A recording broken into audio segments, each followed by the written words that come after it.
मित्रांनो, आयुष्यात काही क्षण असे येतात जेव्हा वाटतं सर्व काही असूनही काहीतरी कमी आहे. एक शांतता जी बाहेर नाही तर आत शोधायची आहे. यासाठी मी आलो आहे धम्मगिरी विपश्यना केंद्र इगतपुरी.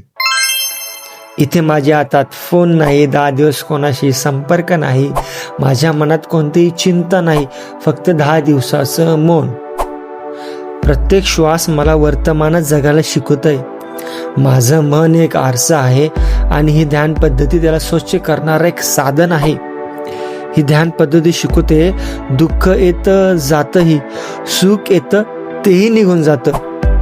मित्रांनो, 10 दिवसानंतर मी परत निघालो आहे, पण आता माझ्यासोबत आहे एक नवीन ऊर्जा, एक नवीन दृष्टिकोन, आयुष्याकडे पाहण्याचा एक वेगळा मार्ग. मला वाटतं काही प्रवासाची सुरुवात बाहेरून होत नाही तर आतून होते, आणि असाच एक सुंदर प्रवास होता. तुम्हाला माझा हा प्रवास कसा वाटला कमेंटमध्ये सांगा. लाईक करा, शेअर करा. धन्यवाद.